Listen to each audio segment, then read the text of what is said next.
we're going to talk about the climate and weather. We all plan our lives, including daily and holiday activities around the weather.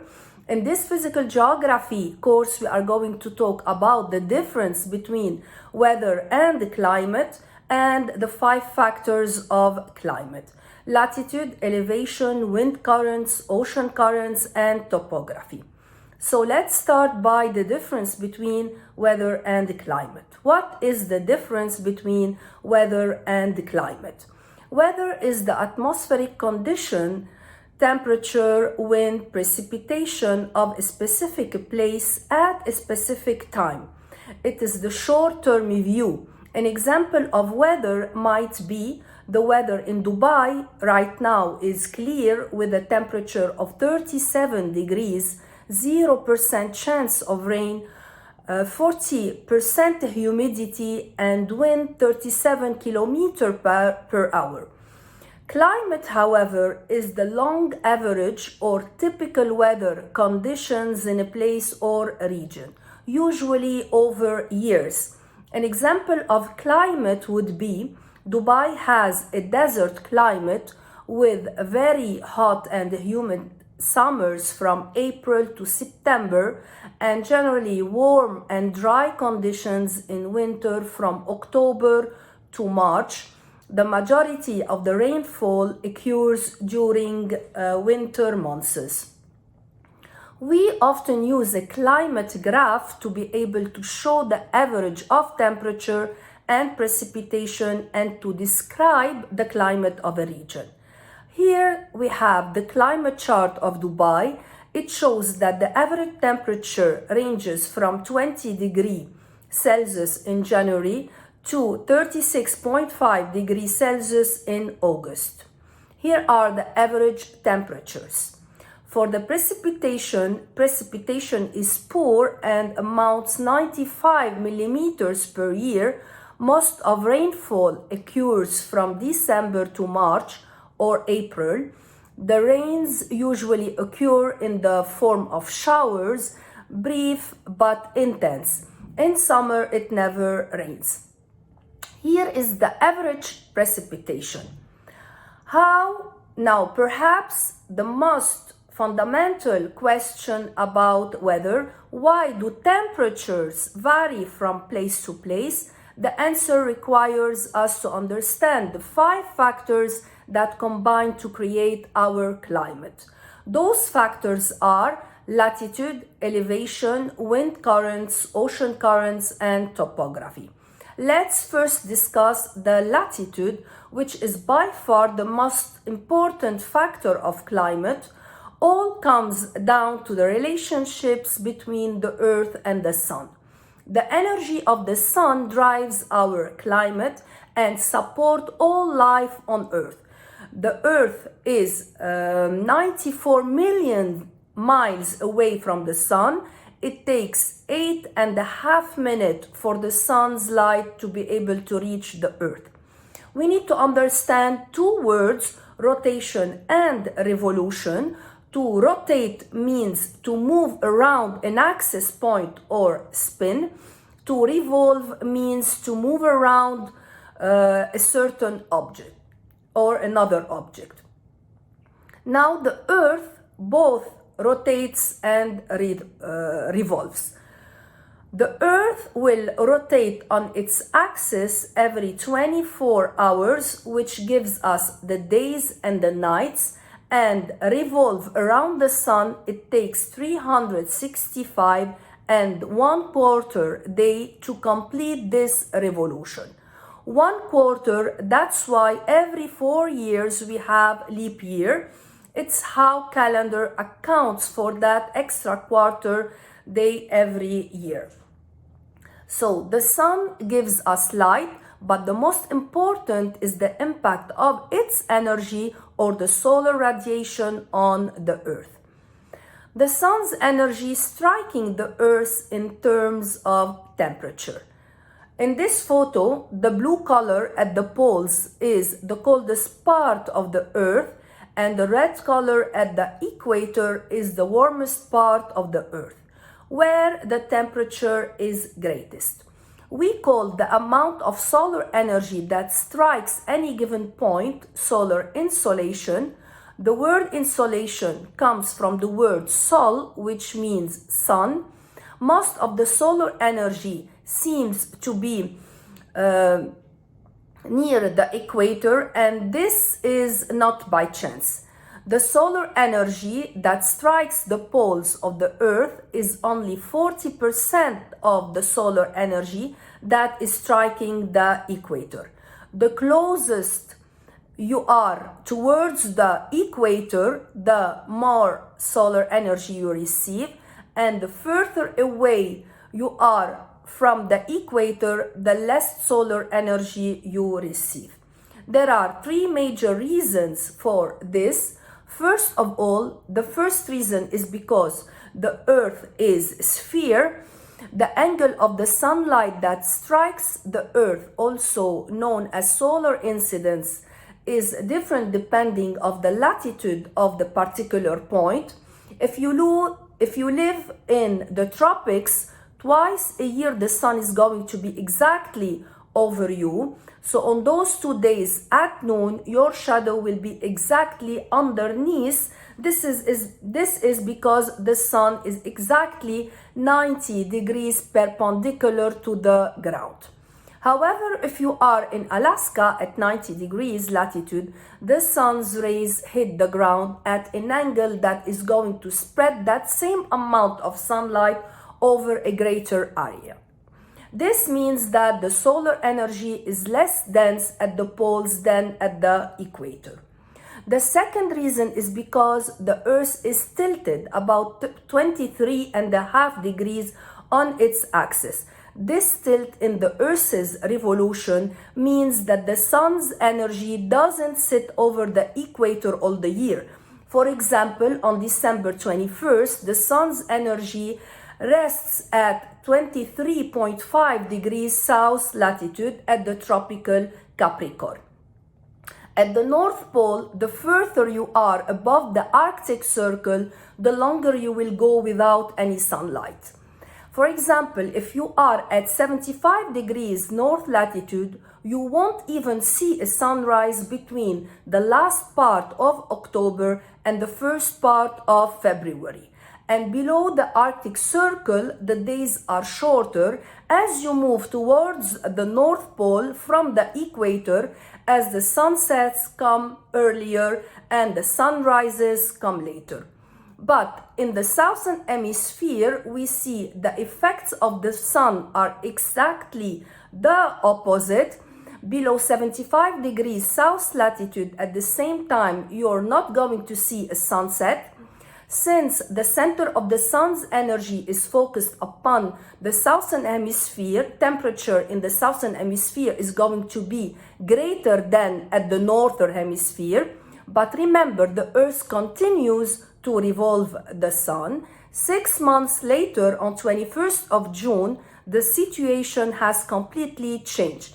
Now the center of sun's energy is at 23.5 degrees north latitude at the Tropic of Cancer, is focused upon the northern hemisphere. Temperature in the northern hemisphere is going to be greater than at the southern hemisphere. So now we're talking about summer and winter, and whatever we have in the northern hemisphere is completely opposite in the southern hemisphere. Now notice that I use two dates in our examples. December 21st, the sun is focused on the Tropic of Capricorn in the southern hemisphere, and the June 21st, the sun is focused on the Tropic of Cancer in the northern hemisphere. The dates themselves are the time to which the sun is at the maximum extent north or the maximum extent south. They are called solstice. The winter solstice is on December 21st and the summer solstice is on June 21st. However, between the two solstices, on the 1st of March and 21st of March and 21st of September, the focus of the sun's energy will be right over the equator. When this happens, the entire Earth from the north pole to the south pole will be equally illuminated by the sun. We will have 12 hours of daylight and 12 hours of nighttime. The term for this is the equinox, which means equal night, equal day. So it is the Earth's tilt in revolution that cycles the energy of the sun north and south. So the Earth moves through the seasons. Here is summer, here is winter. The importance of the latitude for the season, we are going to divide latitude into 3 categories: high, middle, and low. There is between the equator and the North Pole 90 degrees of latitude. We're going to divide these in 3 by 30 degrees each. So we have from 0 to 30, from 30 to 60, and then from 62 to 90. Here are the low latitudes, the medium latitude, and the high latitude in the northern hemisphere and in the southern hemisphere. Let's start talking about or how the season relates to each one of these bands or latitude. We start looking at the low latitude. The low latitude include the tropic Cancer and the tropic Capricorn.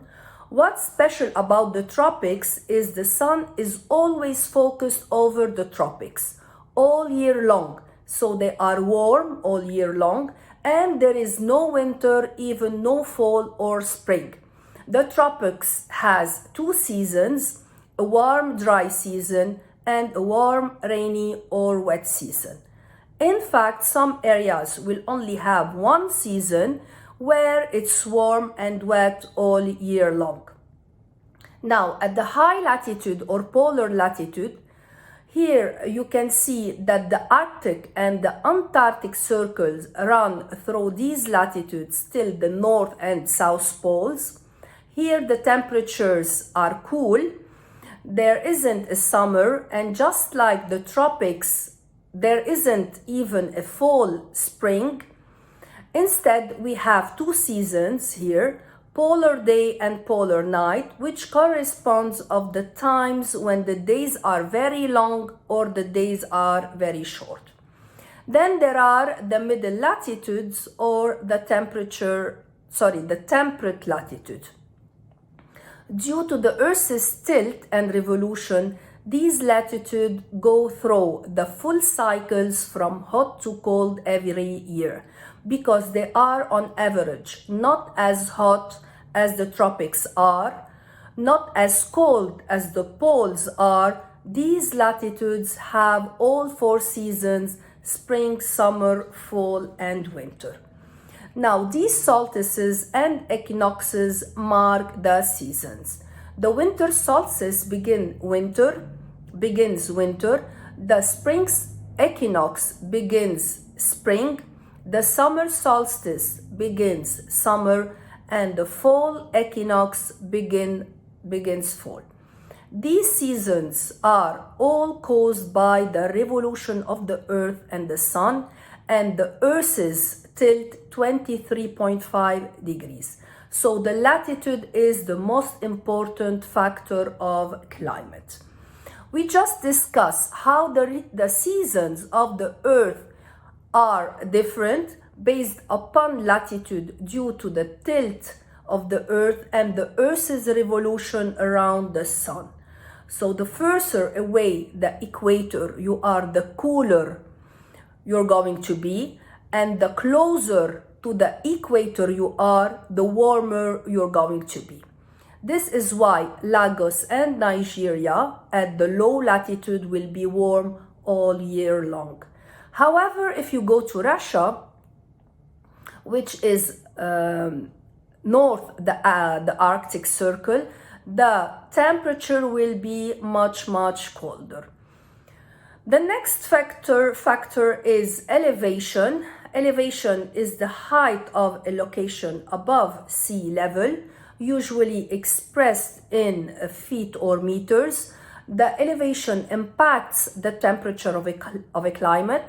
The higher you go on elevation, the colder it's going to be. And as you go down in elevation, it will become warm. We think about the mountain. At the top of a mountain is colder. It has more elevation. For every 1,000 feet of elevation, the temperature changes by 3.5 Fahrenheit. If we take, for example, a high mountain, the summit or the top of the mountain should be minimum 40 degrees colder than at his camp. For example, if the temperature of the top of a high mountain was around 20 degrees, usually at the camp will be around 60 degrees. There is a big difference in temperature between the top of a high mountain and its camp. You can see in true terms that the effect of elevation has on temperature. So elevation impacts temperature. Then we move to wind currents. These are very important as they move heat and water vapor around the world. And what creates wind? We are going to talk here about convection. We talked about convection before, if you remember in our previous lesson, the magma that rises from the mantle of the earth. So convection is the circular motion that happens when warmer matter rises while the cooler matter drops down. Convection is seen in gases in the atmosphere, in liquids in the ocean, and in solids in the mantle. This is what happens in the air of the atmosphere. As the sun beats down on the earth, the air in the surface heats up and begins to rise. If the heat causes the hot air to rise in the sky, he has to be replaced. So air from outside areas is pulled into the low pressure are caused by the rising air. So as these air particles move up, it creates a low pressure area and it begins to suck in air from the surrounding areas. After air rises, it cools down and will begin to fall back to the earth, where this air returns to the surface, increases air pressure. This actually what creates the wind through convection. Within these air parcels, there is water vapor evaporated from surface water or from the transportation of the plants. As air water vapor rises, the temperature falls and clouds are created. And after a while, the air cannot actually hold this liquid water fall to the surface as rain. So water vapor cools, create clouds and drops as precipitation. This is the reason why low pressure areas typically have increased amounts of rain. But after losing the water vapor, the air that comes back to earth is now dry and prevent any rain in these high pressure areas. So no rain in high pressure areas. Because of the uneven heat on the Earth's surface, there are several of these large convection cells that create large global wind patterns. The most important is the Hadley cells, which stretches from the low pressure area near the equator, called the intertropical convergence zone or the ITCZ, and sinks at medium latitudes, typically about 3 degrees north or south latitudes. So the ITCZ is a belt of low pressure which circles the Earth near the equator, where the trade winds of the northern and southern hemisphere come together.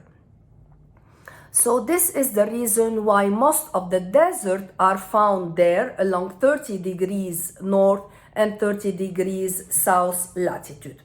Now we will move on to the ocean currents. They are also an important factor. They affect the climate in terms of precipitation and temperature. Ocean currents are the continuous, predictable, directional movement of seawater driven by gravity, wind, Coriolis effects, and water density. Warm currents are created by the heat in the tropics near the equator, and they move up to the poles. The water near the poles then cools down, and cool currents will come from the poles and move towards the equator. But ocean currents don't travel straight north and south. They will curve due to something known as the Coriolis effect. If we look at the Earth is larger at the equator than at the poles. This means that in order to rotate 24 hours, the surface of the Earth at the equator has to be moving much faster than at the poles. In fact, at the poles at 60 degrees latitude, the Earth is moving at the half speed of the equator. The wind and currents actually curve. They are going to curve clockwise in the northern hemisphere, and they are going to move counterclockwise at the southern hemisphere. And in general, in the United States, for example, the ocean currents of East Coast are warm, and the ocean currents of West Coast are cool. This is why states on East Coast of the United States receive over 4 times the amount of rain that states on the West Coast do. Example of the North Atlantic drift. The warm ocean current flowing northeast from the Gulf of Mexico towards northwest Europe warm the climate of Europe. So the North Atlantic drift gives Europe a normal climate despite the continent being at about the same latitude of Canada.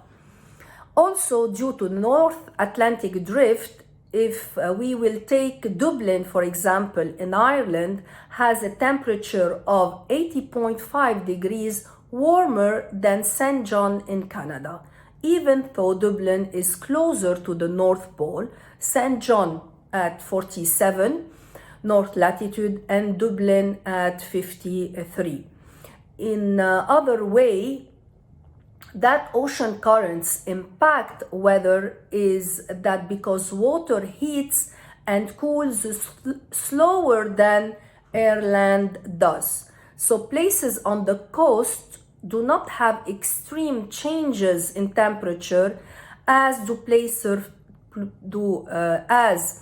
places further inland.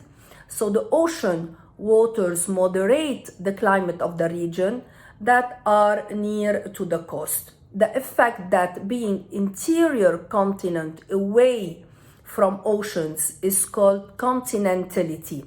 So those continent regions have great seasonal differences in temperature and precipitations. They have often much drier climates than those regions on the coast. Now we will move to the last factor, which is topography.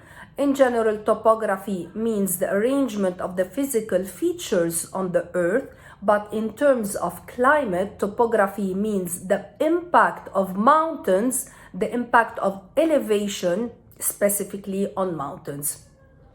Mountains can block precipitations from reaching an area through something called rain shadow effect. So the region on the lee, sheltered side of a mountain has less precipitation than the region on the windward side of a mountain, because the air mass loses most of its moisture on the windward before reaching the lee side. Example, the Tibetan Plateau in China is a better example. The Himalaya mountains block the precipitation from being able to get into the leeward side of the Himalayas. However, the windward side of the Himalaya receives a large amount of rain and there is a lot of vegetation on this side. Then the Tibetan Plateau, or the leeward side of the Himalaya, then this side of Himalaya, then the leeward side of the Himalaya. This is an example of the rain shadow effect. So we discussed the 5 factors of climate: latitude, elevation, wind, ocean currents, and topography. Each of these factors works together to be able to create the word climate. Next, we will start the human geography part and we will discuss population. Until then, keep on learning.